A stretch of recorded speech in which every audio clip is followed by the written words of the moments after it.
नमस्कार मित्रों, good morning, सुप्रभात। सभी बंधुओं को आज की सुप्रभात नमस्कार। ठीक 5:15 बजे हैं। 26 जनवरी 2022 का दिन है और आप सभी को आज गणतंत्रता दिवस की हार्दिक शुभकामनाएं। सबसे पहले तो आप सभी जल्दी जल्दी जुड़ जाइए। बबीता बाजिया, अरविंद, मिस्टर राकू, आदित्य, सभी दोस्तों का स्वागत है आज की इस करंट अफेयर्स के क्लास में। बिना किसी देरी, बिना किसी समय गवाए हम सीधे मुद्दे की बात पर आते हैं। और मुद्दा यह है कि आज के कुछ सवाल जो करंट अफेयर्स की दृष्टि से इंपॉर्टेंट है उन सभी पर बातचीत करते हैं, जो आपकी परीक्षा की दृष्टि से इंपॉर्टेंट हो सकते हैं। आगामी 2 परीक्षाओं की तिथियां आप लोगों के सामने है। वीडियो का एग्जाम मई में होने वाला है और उससे पहले हाईकोर्ट एलडीसी का जो एग्जाम है वो भी आप लोगों का मार्च के महीने में आयोजित किया जाना है। तो आप अपनी तैयारियों को मजबूत कर लीजिएगा और जिन जिन बिंदुओं पर आपको ध्यान देना है उन बिंदुओं को बहुत अच्छे से तैयार करिएगा। यहां पर हाईकोर्ट एलडीसी का जो पेपर होने वाला है उसमें 50-50-50 यानी 150 सवाल आने हैं और आप लोगों को 2 घंटे का समय मिलेगा। यानी 120 मिनट में आपको 150 सवाल करने हैं हाईकोर्ट एलडीसी के पेपर में। इसी प्रकार तो आप सभी मित्रों का स्वागत है आज की इस करंट अफेयर्स की क्लास में। चलिए बातचीत करते हैं सबसे पहले सवालों पर। आज का पहला सवाल 26 जनवरी का आपके सामने मैं रखने जा रहा हूं, जरा देखिए और उसका जवाब दीजिएगा क्या है। तो चलिए पहला सवाल आपकी स्क्रीन पर ये रहा मित्रों, और इसको पढ़ो और जवाब दो। यहां पर है 26 जनवरी से राष्ट्रीय पर्यटन दिवस मनाया गया। 26 जनवरी को राष्ट्रीय पर्यटन दिवस मनाया गया था। उस पर्यटन दिवस की थीम क्या थी, आपको यह बताना है। 25 जनवरी को अभी हाल ही में 2 दिवस मनाए गए हैं। आप लोगों को इसकी बहुत अच्छे से जानकारी और दोनों पर अभी हमें बातचीत करनी है आज। तो आप सभी को एक बार फिर गणतंत्रता दिवस की बहुत सारी शुभकामनाएं। आज का वो दिन जिस दिन इस भारत को अपना संविधान जो है वो पूर्ण रूप से प्राप्त हुआ।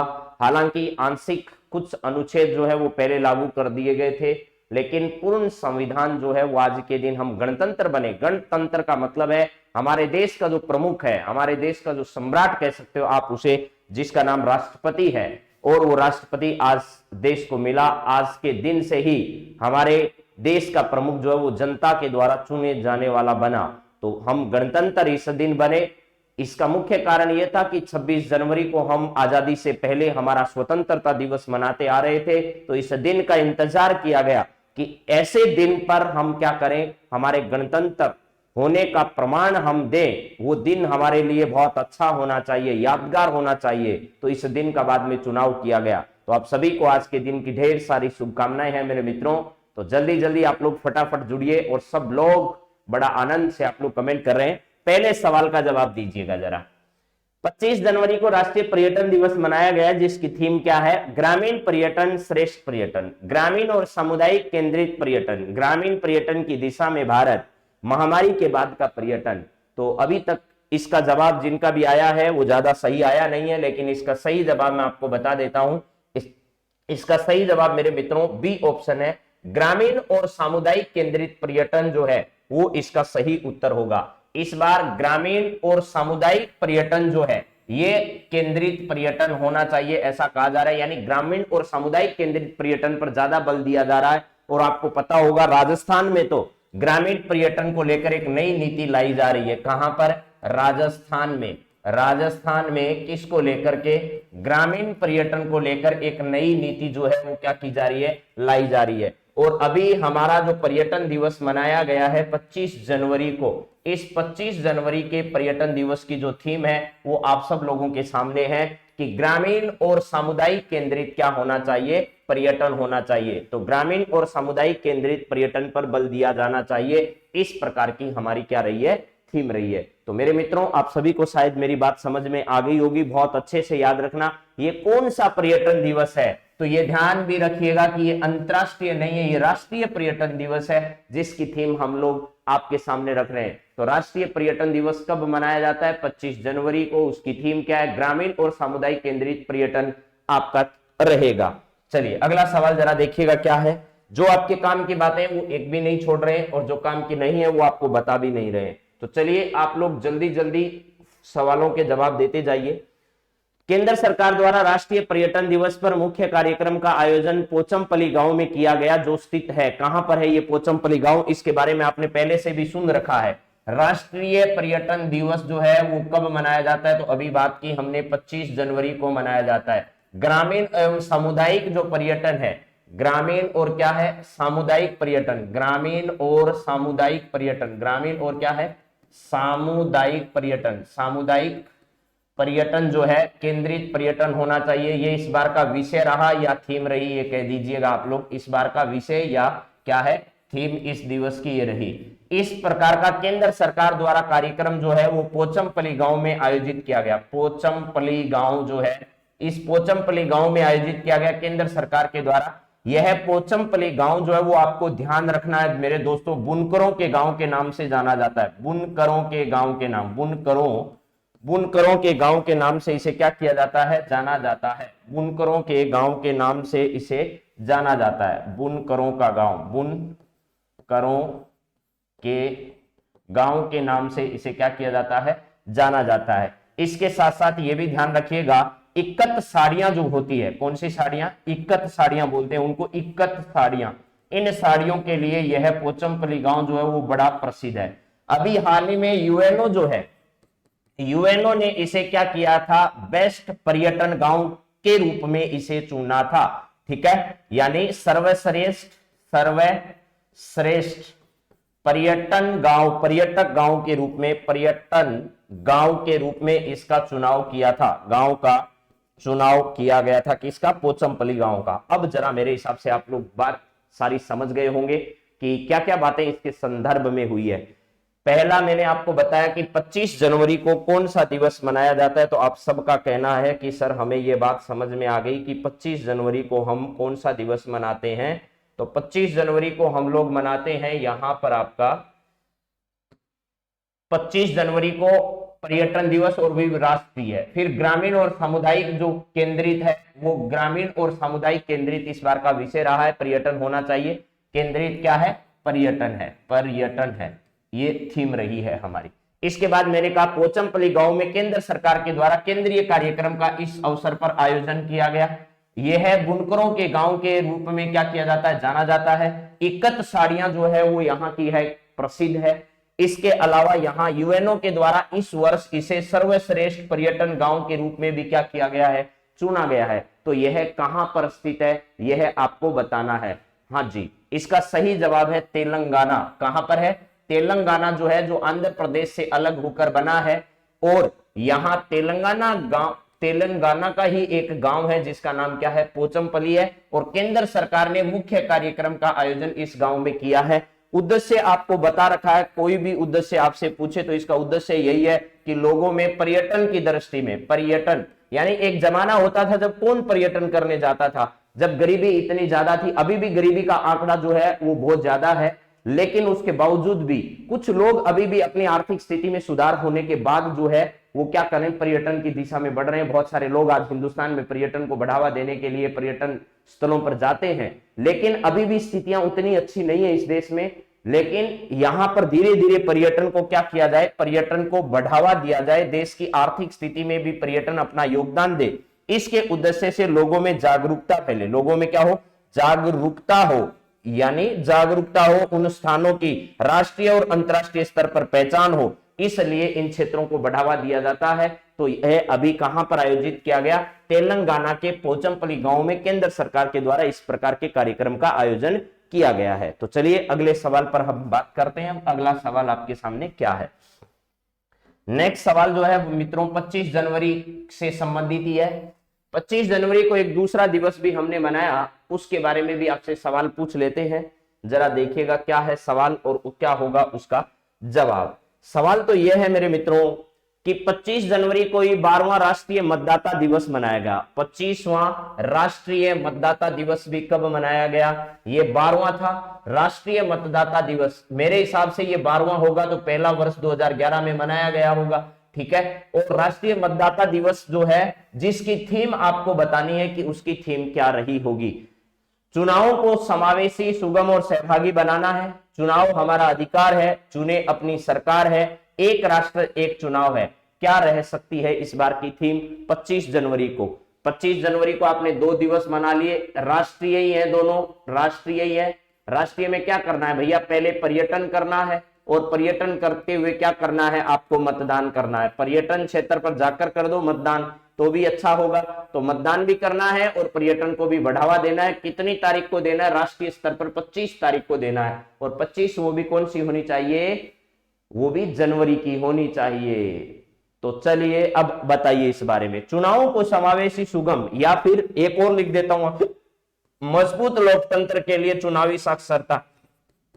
मजबूत लोकतंत्र के लिए, मजबूत लोकतंत्र के लिए, लोकतंत्र के लिए चुनावी जागरूकता, चुनावी जागरूकता, जागरूकता कौन सी इसमें से थीम रहने वाली है? जरा बताइए। मजबूत लोकतंत्र के लिए चुनावी जागरूकता, इसमें से कौन सा विषय इस बार का आपको लग रहा है इसमें कि ये होगा? तो मैं बता देता हूं, इस बार की जो थीम रही है वो चुनावों को समावेशी, सुगम, सहभागी बनाना है। क्या बनाना है? चुनावों को समावेशी, सुगम और सहभागी बनाना है। यह इस बार की थीम रही है। समावेशी होना चाहिए, सस्टेनेबल होना चाहिए, सुगम होना चाहिए और सहभागी होना चाहिए, यानी उसमें किसी भी प्रकार की जटिलता नहीं होनी चाहिए और सभी की क्या होनी चाहिए? भागीदारी होनी चाहिए। 3 शब्द याद रखिए आप तो बस, समावेशी हो, सुगम हो, सहभागी हो। जिसमें समावेशी सस्टेनेबल हो, उसके बाद सुगम हो, आसान हो, जटिल प्रक्रिया नहीं हो, सहभागी हो, सहभागिता हो सबकी, सबके सब लोग जो है वो इसमें सहभागीदार बने। पहला चुनाव जब इस देश में हुआ था पंडित जवाहरलाल नेहरू के समय में, तो बहुत सारी जटिलताएं थी। आपको पता होगा उस समय अलग अलग व्यक्ति के लिए, जैसे आजकल तो पता ही नहीं चल रहा कौन सा व्यक्ति किसको वोट दे रहा है, लेकिन उस समय क्लियर होता था। पहला जब चुनाव हुआ, जितने लोग मतदान के लिए खड़े हुए थे, उसके प्रत्येक के लिए अलग अलग बैलेट बॉक्स बनाए गए थे, अलग अलग प्रकार के पर्चे होते थे, क्योंकि देश में साक्षरता की जो रेट है वो बहुत कम थी। यानी इन डब्बों का कलर देखकर पहचान हो जाती थी कि कौन सा व्यक्ति किसको क्या करेगा, वोट करने वाला है। तो ये सब जो बातें हैं वो आपको ध्यान रखनी है कि भाई समावेशी, सुगम और सहभागी बनाने के लिए ही लगातार चुनाव आयोग के द्वारा प्रयास किया जाता है। और चुनाव से संबंधित जो आपके आर्टिकल हैं, एक आर्टिकल 324 है, ठीक है, ये चुनाव आयोग के बारे में वर्णन करता है। किसके बारे में? चुनाव आयोग। ये आर्टिकल जो है वो आपको पता है 26 जनवरी से पहले ही क्या हो गया था? लागू हो गया था। जब संविधान हमारा बनकर, जिसमें कुछ आर्टिकल पहले लागू किए गए थे, उन आर्टिकलों में से एक आर्टिकल 324 है, जो कि मूल संविधान पूरा लागू हुआ उससे पहले ही क्या कर दिया गया था? इसे लागू कर दिया गया था। तो चलिए अगले सवाल पर बात करते हैं। सुशील कुमार जो हैं, सुशील कुमार नाम याद कर लीजिएगा, आ चुका है पूर्व परीक्षा में। सुशील कुमार एसआई का जो पारिफस्ट है उसके पेपर में आया है। सुशील कुमार से संबंधित सवाल, और ये हमारे क्या है? मुख्य चुनाव आयुक्त है, मुख्य चुनाव आयुक्त है, मुख्य चुनाव आयुक्त है, वर्तमान में आयुक्त हैं, ठीक है। तो चलिए अब बात करते हैं अगले सवाल पर।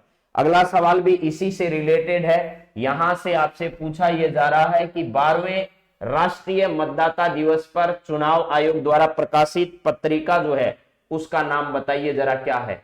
चुनाव आयोग ने प्रकाशित की पत्रिका राष्ट्रीय मतदाता दिवस पर, हमारे कानून मंत्री जिनको अपन कह रहे हैं किरण रिजिजू जी का नाम आपने सुना होगा, किरण रिजिजू जी, ठीक है। ये रिजिजू जी साहब जो है, इन्होंने कल क्या किया था? चुनाव आयोग की रिजिजू जी प्लस इनके साथ साथ आपको पता होगा हमारे मुख्य चुनाव आयुक्त जो सुशील कुमार है, सुशील कुमार, इन्होंने मिलकर, सुशील कुमार इन्होंने मिलकर क्या किया? चुनाव आयोग से संबंधित कुछ पत्रिका जो है उसका क्या किया था? यहाँ प्रकाशन किया था। प्रकाशन का मतलब उनको यहां से उद्घाटित किया, उनका इनॉग्रेशन किया। यहां पर क्या सही है इसमें? 12वां मनाया गया राष्ट्रीय मतदाता दिवस 25 जनवरी को चुनाव आयोग द्वारा प्रकाशित पत्रिका कौन सी है जिनका उद्घाटन या फिर इनॉग्रेशन किया गया था? तो leap of faith, journey of Indian election, pledging to vote, a decadal journey of the national voters day in India. ये जो दोनों पुस्तक हैं, इन दोनों पुस्तकों को क्या किया गया था? यहां पर प्रकाशन किया गया था। दोनों सही जवाब है। Leap of the faith, journey of Indian election, pledging to vote a decadal journey of the national voters day in India. ये दोनों पुस्तकें जो है वो इन दोनों पुस्तकों का क्या किया गया था, अभी हाल ही में प्रकाशन किया गया था, जिनका कल इनोग्रेशन हुआ। कहां पर ये किया गया था? कल किरण रिजिजू जी और सुशील कुमार जी के द्वारा चुनाव आयोग में। तो ये सब बातें आपको क्या करनी है, ध्यान रखनी है। चलिए नेक्स्ट सवाल जरा देखो अगला।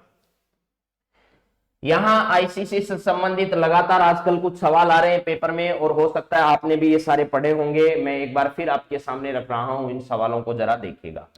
यहां आईसीसी ने किस महिला खिलाड़ी को आईसीसी महिला क्रिकेटर ऑफ द ईयर चुना है? बहुत ही शानदार सवाल है।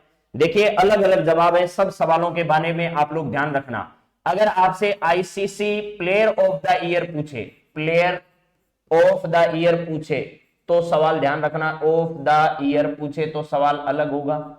अगर आपसे पूछे ICC one day player of the year तो सवाल का जवाब अलग होगा। अगर आपसे पूछे ICC test player of the year तो जवाब अलग होगा। आपसे पूछे आईसीसी यहां पर T20 player of the year तो जवाब अलग होगा। और एक बात मैंने आपसे यह भी की है कि भैया ये भी ध्यान रखना कि पुरुष और महिला जो टीम है, पुरुष और महिला टीम भी आईसीसी ने अपनी वर्ष की घोषित की है। उस दोनों टीमों के कैप्टन जो हैं वो किस किस को बनाए गए हैं, ये भी आपको ध्यान रखना है। तो ये सारी बातें हम करने वाले हैं, जरा देखिएगा।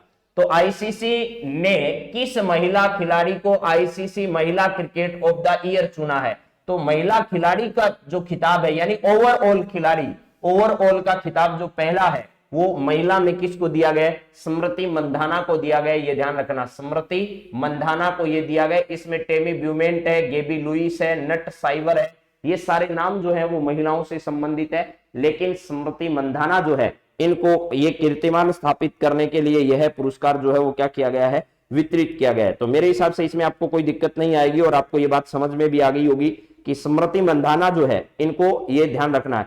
और देखिए पुरुष में T20 player of the year जो है वो रिजवान जो पाकिस्तान के, उनको दिया गया। और महिलाओं में टेमी ब्यूमोंट जो है, टेमी ब्यूमोंट जो है T20 जो है इसके लिए क्रिकेटर, महिला क्रिकेटर ऑफ द ईयर इसको दिया गया। और पुरुष की अगर बात करें तो T20 में रिजवान जो है, रिजवान पाकिस्तान के खिलाड़ी, अब की बार पाकिस्तान वालों ने धूम मचा दी है भैया क्रिकेट में। पुरुष जो है इसमें रिजवान T20 की तरफ से प्लेयर ऑफ द ईयर घोषित किए गए हैं। और टेमी ब्यूमेंट जो है, इनको किसमें, महिलाओं के लिए क्या किया गया है, T20 का प्लेयर ऑफ द ईयर का खिताब जो है इन दोनों को दिया गया है। और आपको स्मृति मंधाना के बारे में मैंने ये बात बताई थी, भारत की स्मृति मंधाना जो है उसको क्या किया गया है, इसमें ओवरऑल कैटेगरी जो है, उस ओवरऑल कैटेगरी में यह पुरस्कार प्रदान किया गया है। तो मेरे हिसाब से इसमें आपको कोई दिक्कत नहीं आएगी ये बात समझने में। और इसके अलावा अगर आपसे पूछा जाए test cricket of the year का पुरस्कार पुरुष में किसे दिया गया, तो जोए रूट का नाम आता है। किसका? जोए रूट जो है टेस्ट क्रिकेट में, जोए रूट जो है इसका भी नाम जरूर ध्यान रखिएगा। ये टेस्ट जो है, आईसीसी की test player of the year का पुरुष का खिताब किसे दिया गया है? जोए रूट को यह खिताब जो है वो प्रदान किया गया है। और शाहीन अफरीदी जो है क्रिकेट ऑफ द ईयर पुरस्कार, जैसे महिला cricket of the year Smriti Mandhana है, वैसे ही पाकिस्तान के ही एक खिलाड़ी है जिनका नाम है शाहीन अफरीदी। क्या नाम है? शाहीन अफरीदी, शाहिद अफरीदी नहीं है, शाहीन अफरीदी है, शाहीन अफरीदी है। शाहीन अफरीदी जो है इनको क्या किया गया है, प्लेयर ऑफ द ईयर है, प्लेयर ऑफ द ईयर है। और किसके लिए है? आईसीसी में प्लेयर ऑफ द ईयर है, ना टेस्ट ना वनडे, इसका मतलब ओवरऑल है। तो एक तो ये परीक्षा की दृष्टि से इंपॉर्टेंट है, Shaheen Afridi player of the year है आईसीसी के। इधर स्मृति मंधाना महिला जो है वो क्रिकेटर है, प्लेयर ऑफ द ईयर का खिताब इन दोनों को पुरुष और महिला में दिया गया है। इस बात को बहुत अच्छे से हमें क्या करना होगा, समझना होगा। और वनडे में बाबर आजम जो है, वनडे में किसको, बाबर आजम जो है वो पुरुष खिलाड़ी है। वनडे के लिए कौन से पुरुष खिलाड़ी हैं? बाबर आजम का नाम आपको ध्यान रखना चाहिए। बाबर आजम, ये भी कहां से आते हैं? तो ये भी पाकिस्तान से आते हैं भैया। बाबर आजम जो है इनको यह खिताब जो है वो दिया गया है। तो मेरे हिसाब से आपको ये सब बातें याद रह जाएगी, कोई दिक्कत आपको आएगी नहीं इन सब में। तो टेमी ब्यूमेंट जो है T20 का क्रिकेटर का खिताब इन्होंने क्या किया है, प्राप्त किया है। और ली जेली जो है महिला वनडे क्रिकेटर का प्राप्त किया है। ली, ली याद कर लो आप तो, ली जेल ली, कौन सी जेल ली? ली जेल ली, ये लो, ली जेल ली, ये नाम याद कर लो, ये महिला का नाम है भाई। ये किसका नाम है? महिला का नाम है। तो वनडे में पुरुष में Babar Azam player of the year है, महिला में ली जेल ली, महिला में वनडे में क्या है? ली जेल ली। तो ये सब आपको याद करने ही होंगे। दोबारा बोल देता हूं, स्मृति मंधाना ओवरऑल कैटेगरी में आईसीसी के यहां पर हैं, महिला क्रिकेटर ऑफ द ईयर हैं। अरे भाई कविता जी है, मैं मानता हूं ये बात, ठीक है। चलिए यहां पर इसके बाद शाहीन अफरीदी जो है वो प्लेयर ऑफ द ईयर जो है वो पुरुष में है। इधर अगर T20 की बात करें तो रिजवान जो है वो पाकिस्तान के हैं और ये पुरुष में T20 player of the year है। टेमी ब्यूमेंट जो है वो T20 महिला क्रिकेट ऑफ द ईयर है। इसके बाद अगर बात की जाए वनडे की, तो वनडे में पुरुष में बाबर आजम है और यहां महिलाओं में ली जेल ली है, ली जेल ली है, ली जेल ली है, ठीक है। हाँ जी, चलिए इसके बाद टेस्ट में जोय रूट जो है वो, जोय रूट जो है वो उसमें बेस्ट क्रिकेटर का खिताब इनको दिया गया है। और स्मृति मंधाना जो है इन्होंने दूसरी बार यह अवार्ड जो है वो जीता है, ये भी आप लोग ध्यान रखिएगा। दूसरी बार ऐसा महिला क्रिकेटर का खिताब इन्होंने जीता है और निश्चित तौर से आने वाली परीक्षाओं में इस पर सवाल आपसे पूछा जाता है। चलिए अगले सवाल पर हम बात करने वाले हैं, अभी और आएंगे इसी से संबंधित जरा सवाल। आज खेल जगत की खबरें बहुत ज्यादा है, इसलिए आप इनको थोड़ा ध्यान से सुन लीजिएगा। अगला, किस भारतीय बैडमिंटन खिलाड़ी ने सैयद मोदी अंतरराष्ट्रीय बैडमिंटन खिताब जीता है? उस खिलाड़ी का आपको नाम बताना। किस भारतीय बैडमिंटन खिलाड़ी ने सैयद मोदी अंतरराष्ट्रीय बैडमिंटन खिताब जीता है? पीवी सिंधु ने, साइना नेहवाल ने, किदाम्बी श्रीकांत ने, लक्ष्य सेन ने।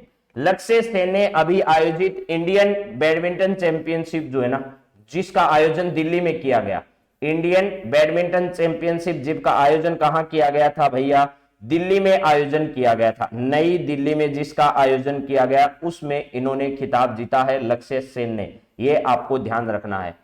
अभी हाल ही में किदाम्बी श्रीकांत ने वर्ल्ड कप जो हुआ है, वर्ल्ड कप किसका हुआ है? बैडमिंटन का। वो खिताब किसने प्राप्त किया था? तो किदाम्बी श्रीकांत का नाम आपको ध्यान रखना है। साइना नेहवाल, अभी इससे संबंधित कोई सवाल आया नहीं है। पीवी सिंधु इसका सही जवाब होगा।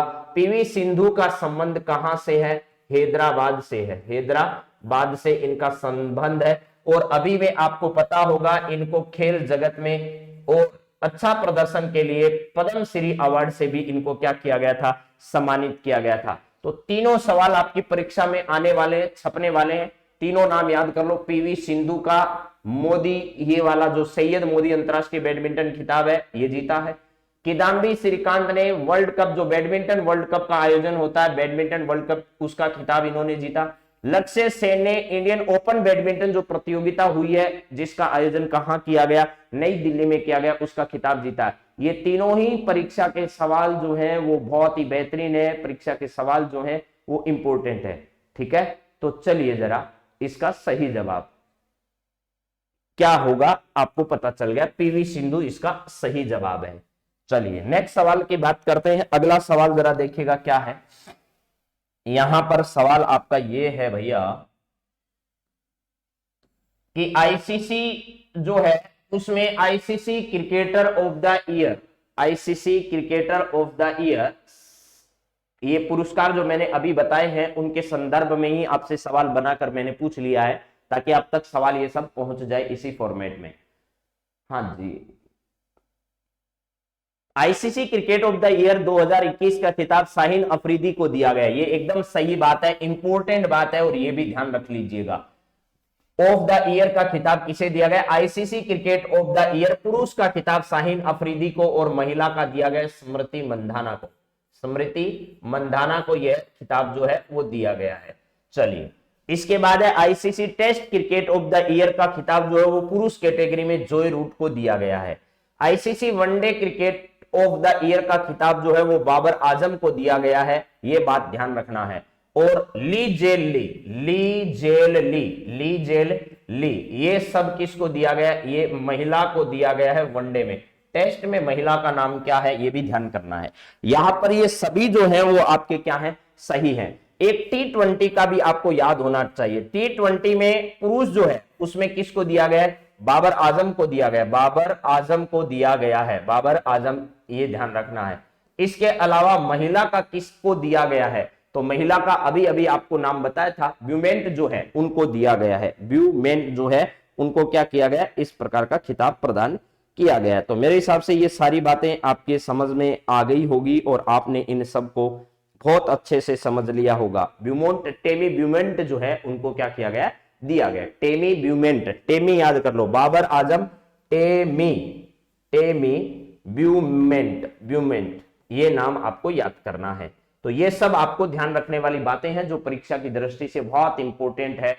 ठीक है।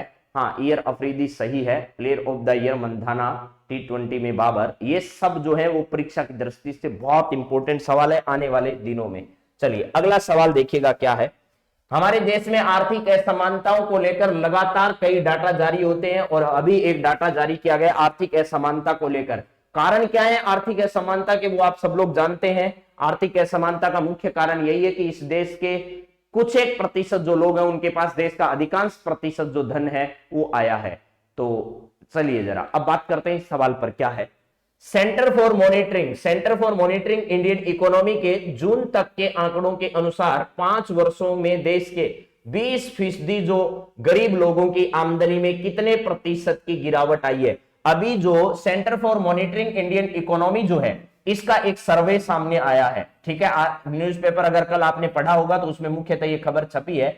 इस सर्वे में यह कहा गया है कि जो गरीब था वो जोर ज्यादा गरीब हो गया, यानी पिछले 5 सालों में जो गरीब था वो और गरीब हो गया और जो अमीर था वो और ज्यादा क्या हो गया? अमीर हो गया। ये हमेशा ही होता है। ठीक है, पैसे के पास पैसा आता है, आपने पुरानी कहानी सुनी होगी, पैसे के पास पैसा आता है, पैसे में इतना अट्रैक्शन पावर होता है। तो गरीब और ज्यादा गरीब हो गया, अमीर और ज्यादा अमीर हो गया।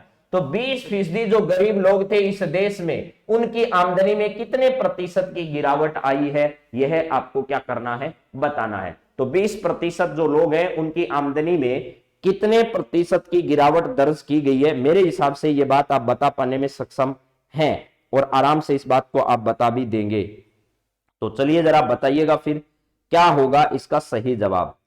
5 साल में जो है वो इतना बड़ा नुकसान देखने को मिला है कि 20% जो परिवार हैं उनकी हालत ज्यादा खराब हो गई है।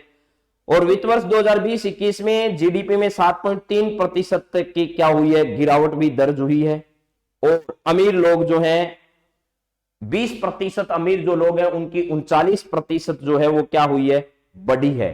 ठीक है, तो जरा ये पलड़ा देखिएगा कैसे ऐसे झुका हुआ है।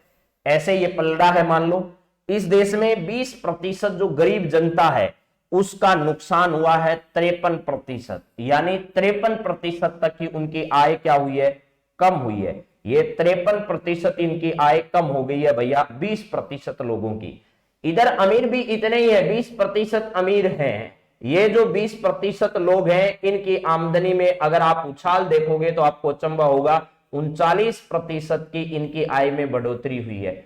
जो 20% गरीब लोग हैं उनकी आय में कितने प्रतिशत की कमी हुई है? तो आपको ध्यान देना है 53% तक की उनकी आय घटी है। और अगर बात करें अमीरों की तो अमीर जो 20% अमीर लोग हैं उनकी आय जो है वो 39% तक बढ़ी है। ये जो ताजा डाटा है उस डाटा के आधार पर मैंने ये बात रखी आपके सामने कि गरीब और गरीब हुआ है और अमीर जो है वो और ज्यादा अमीर हुआ है। तो देश के सबसे 20% जो गरीब लोग हैं उनकी आय में कितने प्रतिशत की कमी है? तो ये 53% की कमी है। और जो अमीर लोग 20% इस देश में उनकी आय में कितने प्रतिशत की वृद्धि है? तो उनकी आय में 39% की वृद्धि हुई है। ठीक है, हाँ जी, तो ये सब जो है वो बात आपको ध्यान रखनी है। अगर पूछे कि कितने प्रतिशत 20% गरीब लोगों की जो है वो कितनी आमदनी में कमी हुई है तो आपको बताना है कि कमी 53% की हुई है। अमीर लोग जो 20% है उनकी आय में कितनी वृद्धि हुई है, तो 39% की वृद्धि, और ये कमी है। और ये बात सही है कि गरीब और ज्यादा गरीब हुआ है और अमीर और ज्यादा क्या हुआ है, अमीर। ये सर्वे किसका है, centre for monitoring Indian economy का है, जो जून तक के आंकड़े उसमें क्या किए गए हैं, शामिल किए गए हैं। ये इंपॉर्टेंट है। आय की असमानता का ये बेहतरीन परिमाण है। क्या है, आय की असमानता, आय की असमानता। इस प्रकार के यूपीएससी तक जो है वो पूछे जा चुके हैं आर्टिकल्स। ऐसे जो आता है वहां पर एक 250 नंबर का एक लेख आता है, वहां आय की असमानता पर पूछा जा चुका है। असमानता, असमानता जो है उस पर यहां पर सवाल आ चुका है। तो ये आरएस की मुख्य परीक्षा में इस बार ऐसा सवाल पूछा जाए तो आप लोगों को इन डाटा का क्या करना है, यूज करना। आय की असमानता पर कुछ भी लिखना हो तो सेंटर फॉर मॉनिटरिंग इकोनॉमी जो सर्वे है, इसके जून तक के जारी किए गए आंकड़ों के आधार पर हम कह सकते हैं कि देश की 20% गरीब जनता के पास जो आय है उसमें अभी हाल ही में पिछले 5 वर्षों में 39% तक की कमी हुई है और 53% तक की कमी हुई है। और अमीर जो 20% जो लोग हैं उन लोगों की आय में 39% तक की क्या हुई है, बढ़ोतरी हुई है। ये इस देश में आय की असमानता का एक बेहतरीन उदाहरण है। चलिए अगले सवाल पर बात करते हैं। अगला सवाल आपके सामने क्या है, जरा देखिएगा। ये जुड़ा हुआ सवाल है, असंगठित क्षेत्र जो है वो और प्रवासी जो मजदूर हैं जो अपना काम छोड़कर वापस अपने घरों की ओर आ गए कोविड-19 के दौरान, के लिए नई रोजगार योजना कौन सा मंत्रालय जारी करने वाला है। असंगठित क्षेत्र में जो लोग काम करते हैं या प्रवासी मजदूर है, इनके लिए रोजगार योजना लाने वाली है सरकार। एक नई रोजगार योजना आने वाली है। ठीक है, तो सब लोग इंतजार करें कि सरकार कब रोजगार योजना लॉन्च करने वाली है, रोजगार योजना। ठीक है, अभी एक राज्य था उसने भी रखा था, उस राज्य का नाम था छत्तीसगढ़। छत्तीसगढ़ ने कहा कि हम भी जो बेरोजगार है उनके लिए रोजगार नाम से इस प्रकार के कोई स्कीम हम चलाने वाले हैं। तो ये रोजगार योजना, नई रोजगार योजना आने वाली है और इस योजना का क्रियान्वयन श्रम विभाग द्वारा किया जाएगा। किस द्वारा, श्रम एवं रोजगार विभाग। श्रम एवं रोजगार विभाग जो है ये विभाग करने वाला है, रोजगार विभाग इसका करने वाला है ये सारा देखरेख का काम। और यह विभाग किसके पास है, तो याद रखना राजस्थान के भूपेंद्र यादव जी के पास है। भूपेंद्र यादव राजस्थान के अजमेर जिले से क्या है, संबंधित है, राजस्थान के अजमेर जिले से संबंधित है। ये रहा आपका क्या है, अजमेर। ये है ख्वाजा की दरगाह यहां पर स्थित है और राजस्थान का हृदय स्थल है ये है। और यहां से आपको पता होगा गौरी माहेश्वरी जो है, कौन सी गौरी है, गौरी माहेश्वरी, माहेश्वरी, माहेश्वरी। इन्होंने क्या किया है, अभी प्रधानमंत्री राष्ट्रीय बाल पुरस्कार जी प्राप्त किया है। प्रधानमंत्री राष्ट्रीय बाल पुरस्कार, राष्ट्रीय बाल पुरस्कार जो है इन्हें दिया गया है, बाल पुरस्कार दिया गया है। इस पुरस्कार के तहत आपको पता होगा 1 लाख रुपए की राशि जो है वो क्या की जाती है, प्रदान की जाती है। एक प्रशस्ति पत्र दिया जाता है, एक मेडल दिया जाता है। और गौरी माहेश्वरी को इनके बेहतरीन सुलेख की वजह से, बेहतरीन सुलेख की वजह से क्या किया गया है, यह पुरस्कार प्रदान किया गया है। वन एवं पर्यावरण मंत्री भी भूपेंद्र यादव जी हैं, कार्मिक विभाग इनके पास है नहीं, ये ध्यान रखना। श्रम एवं रोजगार मंत्रालय इस सवाल का सही और एकदम करेक्ट जवाब होगा कि प्रवासी मजदूर और असंगठित क्षेत्र में काम करने वाले जो लोग हैं इनके लिए क्या किया गया है कि भैया रोजगार योजना हम लेकर आने वाले हैं। जिन श्रमिकों का अभी पिछले दिनों श्रम पोर्टल पर, थोड़े दिन पहले श्रम मंत्रालय के द्वारा एक श्रम पोर्टल भी जारी किया गया था, श्रम पोर्टल जो है वो भी जारी किया गया था। इस श्रम पोर्टल पर क्या किया जा रहा है, ये जितने भी डाटा आएंगे उस डाटा के आधार पर इसको लॉन्च किया जाना है। तो मेरे हिसाब से ये सब बात आपको समझ में आ रही है। ठीक है, चलिए अगला सवाल जरा देखिएगा क्या है आपकी स्क्रीन पर। यह है निम्न में से सत्य कथन आपको बताना है और 10वां सवाल आपके सामने है। 10वें सवाल का जवाब फटाफट दे दीजिएगा, क्या होगा। निम्न में से सत्य कथन आपको बताना है। पेरू जो देश है, आपने अगर दक्षिणी अमेरिका देश देखा है तो उसमें एक देश पड़ता है जिसका नाम है पेरू। पेरू है और बोलिविया है, उसकी सीमा पर आप लोगों को एक झील क्षेत्र भी मिलेगा, झील भी मिलेगी। मतलब पेरू में तेल रिसाव के कारण 90 दिनों तक पर्यावरण आपातकाल घोषित कर दिया गया है। वहां पर तेल रिसाव के कारण, यह भी जलवायु परिवर्तन का एक मुख्य कारण हो सकता है, या फिर पर्यावरण को होने वाला नुकसान जो है वो एक बड़ी घटना यहां पर हो सकती है। तो यहां इसको लेकर के 90 दिन यानी 3 महीने का आपातकाल घोषित कर दिया गया, पर्यावरण आपातकाल। ये पहला कथन है। दूसरा है, जापान के पूर्व प्रधानमंत्री शिंजो आबे जो है उनको जो है वो एक पुरस्कार दिया गया है, जिनका नाम क्या है, नेताजी पुरस्कार है। क्या है, नेताजी पुरस्कार है। ये नेताजी पुरस्कार 2021 दिया गया है जापान के पूर्व प्रधानमंत्री शिंजो आबे, जिन्हें पद्म विभूषण से भी सम्मानित होने का अवसर प्राप्त हो चुका है। किसे, पद्म विभूषण, पद्म विभूषण जो है उनसे भी सम्मानित होने का अवसर प्राप्त हो चुका है। जापान और जर्मनी, जापान और जर्मनी का नाम आप बहुत अच्छे से जानते होंगे। एक समय था जब धुरी राष्ट्र और मित्र राष्ट्र थे। क्या थे, धुरी राष्ट्र और एक थे मित्र राष्ट्र। इन्हीं की बदौलत दुनिया ने 2 विश्व युद्ध देखे। ठीक है, तो इसमें एक तरफ जर्मनी जापान थे, एक तरफ अमेरिका ब्रिटेन, ये सब देश जो हैं वो शामिल थे। इन्हीं के बीच में इस प्रकार की जो है वो आपस में लड़ाइयां हुई है, सारी मारकाट मची हुई है। ठीक है, तो ये जरा सुनिएगा। यहां पर क्या लिखा है, पद्म विभूषण जो है वो भी दिया गया शिंजो आबे को। जापान और जर्मनी और प्रथम और द्वितीय विश्व युद्ध जो है वो दोनों हुए, आपने ये भी बात सुनी होगी। ठीक है, यहां केवल एक सही है, केवल 2 सही है, 1 व 2 दोनों सही है। कौन सा सही है ये जरा आपको बताना है। पेरू में जो है वो अभी हाल ही में तेल रिसाव के कारण 90 दिनों तक पर्यावरण आपातकाल घोषित कर दिया गया, ये बात एकदम सही है। उसके बाद दूसरा भी सही है। क्या कथन है, हाँ जी, यहां क्या है, दूसरा है, जापान के पूर्व प्रधानमंत्री शिंजो आबे को दिया गया नेताजी पुरस्कार 2021, ये भी बात सही है। ये दोनों कथन आपके क्या है, फूमियो किशिदा जो है, फूमियो किशिदा वो आजकल क्या है, जापान के प्रधानमंत्री। हाँ, जर्मनी जापान इटली ये तीनों देश हैं। ठीक है, आजकल एक नया विवाद चला हुआ है दुनिया में और उससे सब डरे हुए हैं, वो है रूस और यूक्रेन का विवाद जो है। कल का न्यूज़पेपर अगर पढ़ा है आपने, रूस और कहां पर है, यूक्रेन।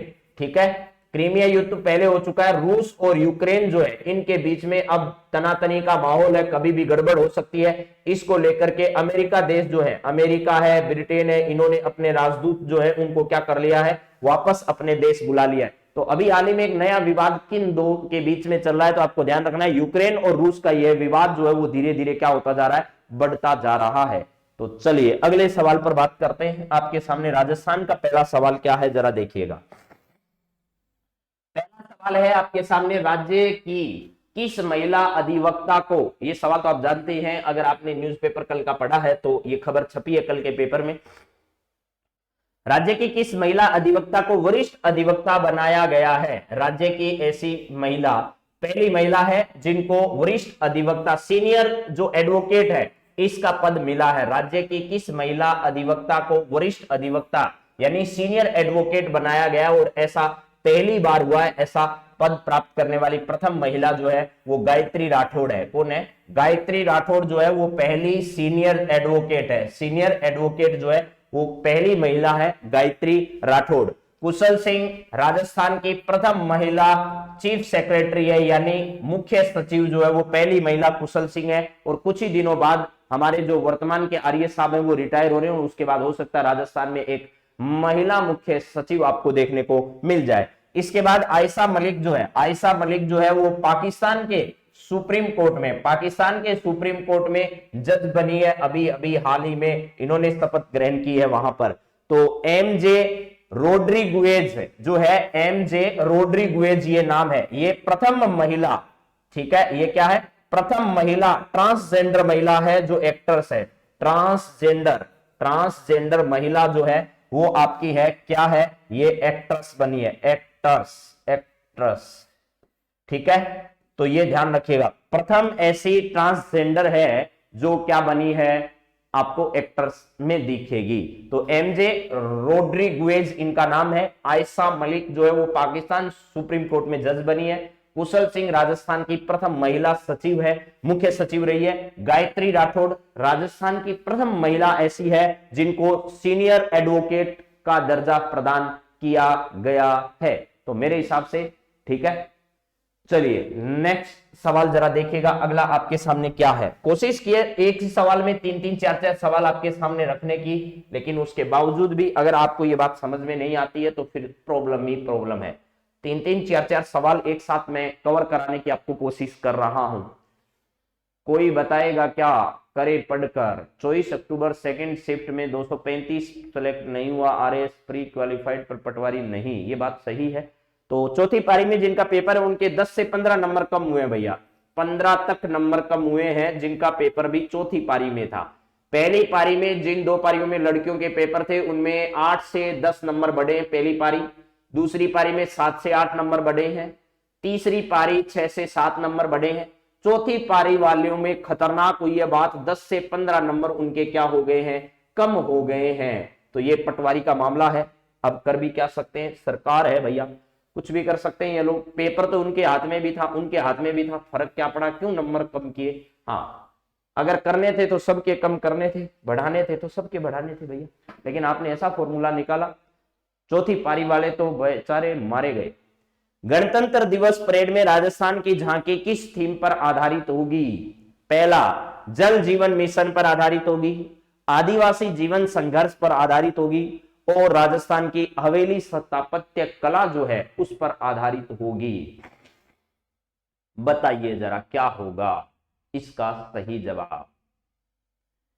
तो मेरे मित्रों इसका सही जवाब जरा सोचिएगा, मैं आपको बताना जो चाह रहा हूं, आज गणतंत्रता दिवस पर परेड का आयोजन किया जाएगा और बहुत सारे बदलाव इस साल होने वाले हैं। रीटिंग द जो बिट्रेट आयोजित की जाएगी आज शाम को, उसमें भी ध्यान रखना आज बजने वाली सारी धुन जो है वो स्वदेशी होगी। क्या होगी? स्वदेशी होगी। ये मेरे वतन के लोगों जो है वो इस बार शामिल होने वाली जो है वो धुन उसमें रहेगी, और एक अबाइड विथ मी जो है वो अंतिम विदेशी धुन थी, और वो अंतिम विदेशी धुन भी आज क्या कर दी जाएगी, उससे हटा दी जाएगी। लेकिन ध्यान रखना, आप जो जवाब दे रहे हो कि भाई इसमें आदिवासी जीवन संघर्ष पर आधारित जो है वो थीम इस बार होगी, तो ये आपका गलत जवाब है। राजस्थान के आदिवासी मोतीलाल तेजावत जो है, मोती जो है वो लाल होता है और वो तेज चमकता है, तेजावत जो है, इनका जो स्टेच्यू है वो एक झांकी में आपको लगा हुआ दिखेगा, लेकिन वो झांकी राजस्थान की नहीं, वो गुजरात की होगी। कहां की होगी? वो झांकी गुजरात की होगी। गुजरात के साबरकांठा, बनासकांठा इस क्षेत्र से जुड़े हुए जो लोग हैं, जो आदिवासी इलाकों में काम करते हैं, उन सब पर आधारित बहुत सारे स्टेच्यू उसमें लगे होंगे, लेकिन ध्यान रखना मोतीलाल तेजावत जो है उनकी उसमें स्टेच्यू होगी जो कि राजस्थान से संबंधित है। अब जरा सुनिएगा, इसके अलावा राजस्थान की चित्रकला जो है, इस चित्रकला के कई चित्रकार जो हैं, चित्रकला वो अलग अलग राज्यों के साथ मिलकर जो है वो इस कला का प्रदर्शन राजपथ पर करने वाले हैं। लेकिन पिछले वर्ष भी और इस वर्ष भी राजस्थान से कोई भी झांकी गणतंत्रता दिवस की परेड में शामिल होने वाली नहीं है, ये ध्यान रखना, ठीक है? तो यहां कोई सा भी इसका सही जवाब नहीं है, ना ये है, ना ये है, ना ये है। इसका सही जवाब है नन ऑफ दीज। पिछली बार भी राजस्थान से कोई झांकी नहीं गई, राजस्थान से लगातार 2 बार राजस्थान वाले चाहते हैं कि हमें पीले चावल दिए जाएं। क्या दिए जाएं? पीले चावल दिए जाएं, लेकिन ऐसा होता नहीं है भैया। जो प्रतियोगिता होती है उसमें व्यक्ति को खुद जाना पड़ता है, आपके पास पीले चावल नहीं आते हैं। तो राजस्थान सरकार ये कह रही है कि हमारे को निमंत्रण नहीं भेजा, बल्कि ये तो एक प्रतियोगिता है, देश का प्रतिनिधित्व करने वाली संस्था के रूप में काम करने वाले लोग हैं, जिनमें बेस्ट अगर आपकी झांकी होगी तो आपको पुरस्कार भी दिया जाएगा। वहां तो खुद रजिस्ट्रेशन कराना पड़ता है, उसके बाद आपको वहां शामिल होना पड़ता है, कौन सी अच्छी है उसके बाद उसका चुनाव किया जाता है, वो ही झांकियां भाग लेती है। लेकिन राजस्थान वाले तो बेचारे ऐसे हैं कि उन्होंने पहले ही नहीं भेजा, उन्होंने रजिस्ट्रेशन ही नहीं करवाया, कुछ नहीं कराया। तो 2 बार लगातार हो गया राजस्थान वाले रजिस्ट्रेशन ही नहीं करवा रहे हैं, तो राजस्थान की कोई झांकी इस बार इसमें भाग लेने वाली नहीं है। तो चलिए अब बात करते हैं अगले सवाल पर। अगला सवाल क्या है जरा देखिए। अगला सवाल है, जयपुर स्थित ब्यूरो ऑफ आउटरीच कम्युनिकेशन के प्रधान निदेशक जिन्हें राष्ट्रीय मतदाता दिवस पर राष्ट्रीय पुरस्कार से सम्मानित किया गया है, उनका नाम बताना है। जयपुर स्थित ब्यूरो ऑफ आउटरीच कम्युनिकेशन के प्रधान निदेशक हैं जिन्हें राष्ट्रीय मतदाता दिवस पर राष्ट्रीय पुरस्कार से सम्मानित किया गया। देखिए राष्ट्रीय मतदाता दिवस जो है ना, इस राष्ट्रीय मतदाता दिवस के अवसर पर विज्ञान भवन दिल्ली में क्या किया गया? विज्ञान भवन दिल्ली में एक कार्यक्रम आयोजित किया गया था चुनाव आयोग के द्वारा। उसमें किरण रिजिजू जी के नेतृत्व में जो श्रेष्ठ काम करने वाले देश के मुख्य चुनाव अधिकारी थे, उन चुनाव अधिकारियों को क्या किया गया? सम्मानित किया गया।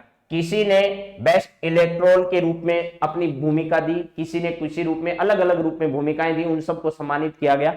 तो राजस्थान के जयपुर के स्थित ब्यूरो ऑफ आउटरीच कम्युनिकेशन के प्रधान निदेशक जिन्हें राष्ट्रीय मतदाता दिवस पर राष्ट्रीय पुरस्कार से सम्मानित किया गया, वो व्यक्ति का नाम है सत्येंद्र प्रकाश। क्या नाम है? सत्येंद्र प्रकाश नाम है। सुशील कुमार मुख्य चुनाव आयुक्त आपको पता है, और सुनील अरोड़ा साहब मुख्य चुनाव आयुक्त थे, पूर्व मुख्य चुनाव आयुक्त थे, ये रिटायर हो गए। राजीव कुमार अभी चुनाव आयुक्त हैं, मुख्य चुनाव आयुक्त नहीं है, चुनाव आयुक्त है, ठीक है। यानी एक के अलावा दो व्यक्ति और हैं, जिनमें से एक है आपके राजीव कुमार।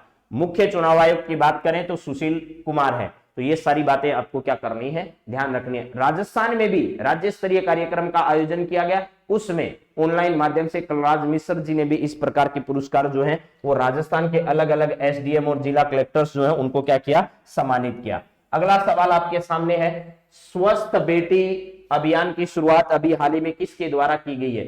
स्वस्थ बेटी अभियान की शुरुआत अभी हाल ही में किसके द्वारा की गई है? हाँ चलिए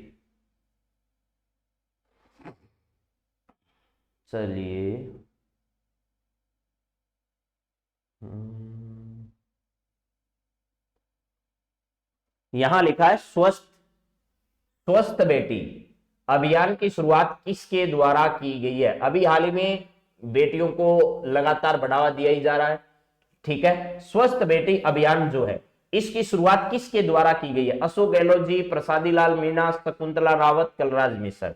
ये हमारे राज्यपाल महोदय हैं, राज्यपाल महोदय हैं, और अभी सरकार में और राज्यपाल महोदय में ठनी हुई है सड़क सुरक्षा बिल को लेकर के। अशोक गहलोत जी हमारे सीएम है, इन्होंने कहा है हमने संशोधन करके बिल राज्यपाल के पास भेज दिया। राज्यपाल जी कह रहे हैं कि हमारे पास ऐसा संशोधित कोई बिल आया नहीं है। प्रसादी लाल जी मीणा जो है वो हमारे चिकित्सा मंत्री हैं। क्या है? चिकित्सा मंत्री है, चिकित्सा मंत्री है। इन्होंने अभी हाल ही में कहा है कि प्रतापगढ़ एक ऐसा जिला है जहां पर दोनों डोज का जो वैक्सीनेशन का काम है वो पूरा कर दिया गया है। शकुंतला रावत साहब हमारी उद्योग मंत्री हैं। क्या है? जो पहले प्रसादी लाल जी मंत्रालय के मंत्री थे, उद्योग मंत्री क्या है? शकुंतला रावत है। इसके साथ साथ इनके पास देवस्थान विभाग भी है, देवताओं को धोक धोक लगानी हो, प्रसाद चढ़ाना हो, प्रसाद लाना हो, तो उसके लिए इनके पास देवस्थान विभाग भी है। तो चलिए यहां पर अब जरा सुनिएगा, शकुंतला रावत जी जो है इन्होंने अभी क्या किया है, एक स्वस्थ बेटी अभियान जो है इस अभियान की क्या की है, शुरुआत अभी हाल ही में की है। तो इसका सही जवाब जो है वो क्या है, शकुंतला रावत है, उद्योग मंत्री है, जिनके द्वारा क्या किया गया, स्वस्थ बेटी अभियान की अभी हाल ही में शुरुआत की गई है। चलिए नेक्स्ट, और 15वां सवाल आपकी स्क्रीन पर आ चुका है, जरा पढ़िए। कल आपने अगर राजस्थान पत्रिका, दैनिक भास्कर, किसी भी न्यूज़पेपर को पढ़ा होगा तो राजस्थान में जो राष्ट्रीय बालिका दिवस मनाया गया उसको लेकर एक पोस्टर सरकार के द्वारा जारी किया गया। उस पोस्टर में राजस्थान सरकार की थीम कह दो या राजस्थान सरकार की टैगलाइन कह दो या राजस्थान सरकार का राष्ट्रीय बालिका दिवस को मनाने का एक जो मोटो है वो सामने आया। तो राष्ट्रीय बालिका दिवस 24 जनवरी को मनाया गया, जिसकी राज्य स्तरीय थीम क्या थी यह आपको बताना है। यानी राजस्थान सरकार के द्वारा जो पोस्टर जारी किया गया राष्ट्रीय बालिका दिवस के अवसर पर, उस पोस्टर की टैग लाइन क्या थी ये बताना है आपको, उसकी टैग लाइन क्या थी यह आपको बताना है।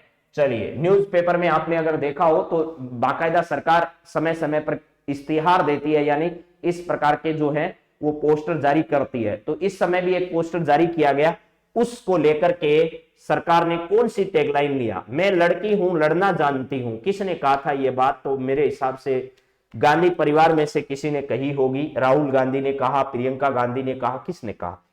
बेटी हमारा गर्व है, लड़की बढ़ेगी मान बढ़ेगा भैया, हौसलों की उड़ान से छू लो आसमान। ये राजस्थान सरकार जो है इसकी इस बार की थीम रही है, हौसलों की उड़ान से छू लो आसमान। ये जो है ये इस बार की टैगलाइन रही है, हौसलों की उड़ान से छू लो आसमान, ये राजस्थान सरकार की टैगलाइन।